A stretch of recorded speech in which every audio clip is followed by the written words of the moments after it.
তোমার আমার প্রেম পর্ব সংখ্যা ৩ লিখেছেন প্রিমা ফারনাজ চৌধুরী। সাজেক থেকে আসার পথে সবার জন্য কিছু না কিছু এনেছে বিবেক ভাই। সবাইকে যার যার জিনিস বুঝিয়ে দিয়ে টুসুকে ডেকে বলল, এই গাধারানী এদিকে আয়।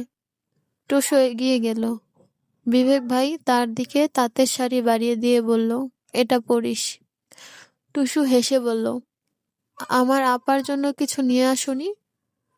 বিবেক ভাই সাথে সাথে জানালো, না।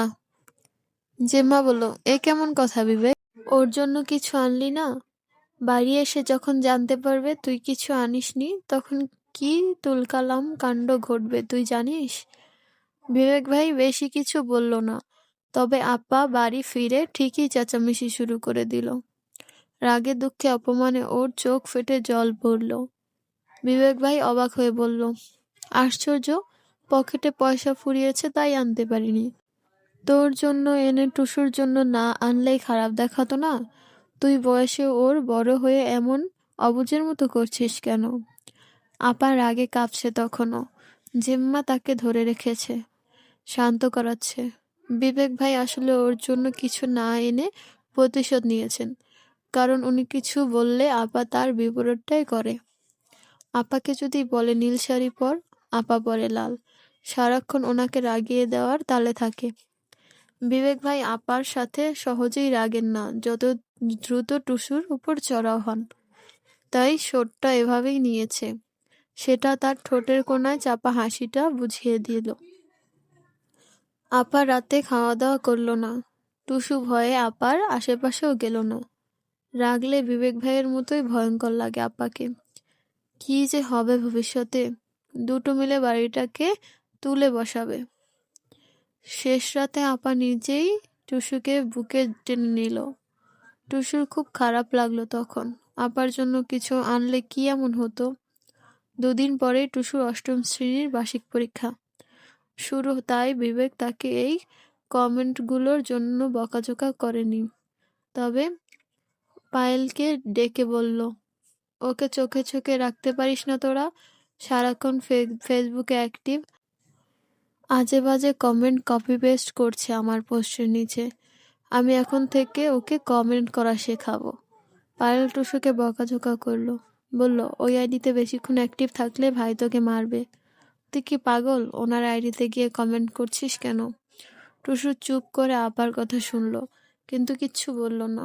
সত্যিই তো, ওনার আইডিতে সব ওনার বন্ধু বান্ধব, তারা কি ভাববে তাকে? টুসু সব কমেন্ট রাতারাতি ডিলিট করে দিল। টুসু তার আপাদের সব কথা শোনে। আপারাও তাকে বড্ড ভালোবাসে। আজে বাজে কমেন্ট করার জন্য মার না খেলেও টুসু সেদিন বিবেকের হাতে মার খেল পরীক্ষার ব্রিফ কোশ্চেনের আনসার ভুল করেছিল বলে। পড়ার টেবিলে বসে টুসু যখন চোখ মুছতে লাগলো, বিবেকের তাকে হুমকি দিয়ে বলল, এবার রোল যদি ৩ থেকে ২-এ না আসতে পারিস, তোর কি হাল করব তুই ভাবতেও পারছিস না। সবার আদরে আদরে বাদর হচ্ছিস তুই। টুসুর একটু রাগ হলো। কবে যে বাদর মুখোটা একটা চাকরি হবে আর বাড়ি থেকে চলে যাবে। ওর জন্য টুসু ঘোরাঘুরি করেও শান্তি পায় না, খেয়েও শান্তি নেই, কথা বলেও শান্তি নেই, সারাক্ষণ দোষ ধরে। হাঁটলে বলে লাফিয়ে লাফিয়ে হাঁটছিস কেন, দৌড়লে বলে মাথায় উঠে নাচছিস কেন। টুসু বড্ড বিরক্ত। বিবেক ভাইয়ের ছোট্ট বোন আছে, ওর নাম পায়েল। রাইমার ৬ মাসের বড় ও। ওর বিয়ের কথাবার্তা চলছে এখন, কিন্তু টুসুর চোখে পায়েল আপা কেমন যেন। বিয়ে শাদির বিষয়ে তার কোনো আগ্রহই নেই। রাইমা আপা সবসময় তাকে জোর করে এটা সেটা করানোর চেষ্টা করে। স্কিন কেয়ার থেকে শুরু করে হেয়ার স্টাইল, সবকিছু রাইমার নখদর্পণে। কোথাও যাওয়ার প্রয়োজন হলে রাইমাই ওকে সাজিয়ে গুজিয়ে দেয়। তারা ৪ মেয়ে কাজিনের মধ্যে সবচেয়ে বেশি নজরকাড়া হলো রাইমা আপা। পায়েল আপা দেখতে সুন্দর হলেও স্মার্ট নয়, সাদাসিধা জীবনযাপন অভ্যস্ত। কিন্তু রাইমা আপা যেন চমৎকার দেখতে, তেমনি আত্মবিশ্বাসী এবং বুদ্ধিমতী। ছিপছিপে গড়ন, মিষ্টি চেহারা আর কোমর অবধি লম্বা ঘন চুল। হাতের আঙুলগুলো কত লম্বা। আপার মুখে কিছু না মাখলেও সুন্দর। টুসু সবাইকে বলে বেড়ায় তার আপা সুন্দরী, একদম টিভির পর্দার নায়িকাদের মতো। তার কাকি আর মেয়ে রিসাও খুব সুন্দর, কিন্তু টুসু সুন্দর স্মার্ট কোনোটাই না। মা বলে তোর যখন বয়স 18, 19, 20 বছর হবে তখন তুই দেখতে সুন্দর হয়ে যাবি, এখন তো তুই বাচ্চা, বাচ্চা শরীর। বিবেক ভাইও বলেছে তুই মোটামুটি আছিস, বিয়ে দিতে কষ্ট হবে না, শুধু তোকে বড় হতে হবে।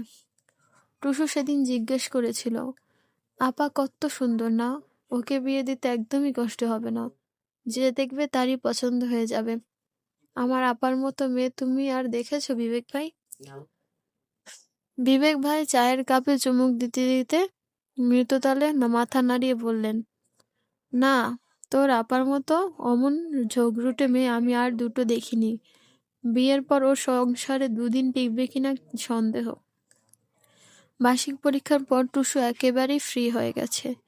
এখন তার কাজ নেই, নেচে কুদে দিন পার করা, পড়ার চাপ নেই, রাত হলে বীজগণিত পাটিগণিত নিয়ে ঘাটাঘাটি নেই। তার বড় খালাম্মা সেই ভোরে ফোন দিয়ে জানালো, টুসু রে, বেড়াতে আসবি না তুই? পরীক্ষা তো শেষ।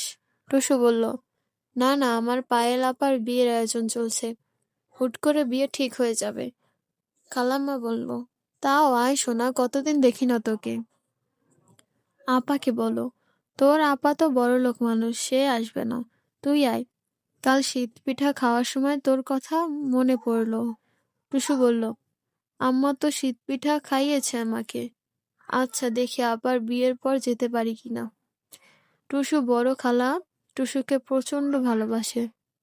খালাম্মার 3টে ছেলে, একটা মেয়েও নেই, সেই কারণে খালাম্মা টুসু আর রাইমাকে বড্ড চোখে হারায়। বিশেষ করে টুসু পারে না ওকে নিজের কাছে রেখে দিতে। কিন্তু টুসু যে এত বড় একটা সংসার সামলায় তা কি আর তার খালাম্মা জানে? খালাম্মার সাথে কথা বলে শেষ করতেই জেঠুর ডাক পড়ল। টুসু দৌড়তে দৌড়তে বাগানে চলে এলো। জেঠুর পেছনে দাঁড়িয়ে হাঁপাতে হাঁপাতে বলল, কি হলো? জেঠু তার হাতে লাল রঙের ঝাঁকা তুলে দিয়ে বলল, নে নে সবজি তোল, দেখ কত ধরনের সবজি ধরেছে। টুসু কোমরে হাত নিয়ে বলল, ধুর, আমাকে ছাড়া কি কিচ্ছু পারো না তোমরা? তোমার বাগানের সবজি তুমি তোলো। জেঠু তাকে বকতে লাগলো। টুসু নেচে কুদে রান্নাঘরে এসে ঠক ঠক করে ঠান্ডা পানি খেয়ে বলল মাকে, মা, ও মা, একবার তুলিদের বাড়িতে যাই। মা রেগে তাকালেন। টুসুর হাতে চায়ের ট্রে তুলে দিয়ে বলল, তোর বাবা আর কাকাকে চা দিয়ে আয়। টুসু বিরক্ত হয়ে বলল, সব কাজ আমাকে দিয়ে করাও। চুপ, চা ঠান্ডা হয়ে যাবে কিন্তু। টুসু চায়ের ট্রে নিয়ে নিচে যাওয়ার পথে বিবেক ভাইয়ের সামনে পড়ল। বিবেক ভাই বলল, চা নিয়ে যাচ্ছিস? টুসু উপরে নিচে মাথা দুলিয়ে বলল, হ্যাঁ। বিবেক একটা চায়ের কাপ তুলে নিয়ে বলল, আর 2টো চা নিয়ে আয়, বাবা আছে ওখানে। টুসু রেগেমেগে বলল, বাপরে বাপ, আমি মরে যাব তোমাদের জ্বালায়। বিবেক ভাই চায়ের কাপে চুমুক দিতে দিতে ঘরে চলে গেল। ও নাকি কোথাও একটা ছোটখাটো চাকরি পেয়েছে।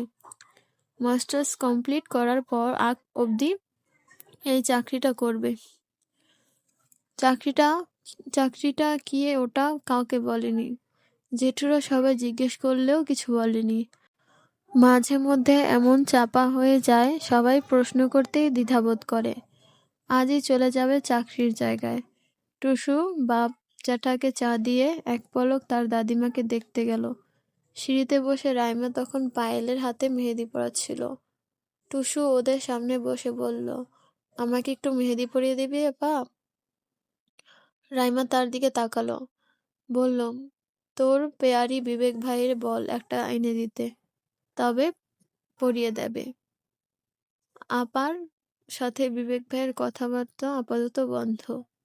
কথাবার্তা চলে টুসুর মাধ্যমে। টুসু তাদের ডাকপিয়ন। টুসু কিছু না বলে চুপচাপ চলে গেল দাদিমার কাছে। দাদিমা তাকে দেখে বলল, টুসুরে, আমার একটু রোদ দেখা রে বোন। টুসু বলল, অন্যদের কাছে বলতে পারো না? দাদিমা বলল, ওদের কত কাজ। আমার বিয়ে হয়ে গেলে কি হবে তোমার? তোকে বিয়েই দেব না। টুসুর খুব রাগ হলো। তার বিয়ে করার খুব ইচ্ছে। লাল টকটকে শাড়ি পরবে, হাতে পায়ে লাল টকটকে আলতা পরবে, সেদিন তাকে অপূর্ব দেখতে লাগবে। আর দাদিমা বলে তাকে বিয়ে দেবে না, এ দোয়া করছে তাকে।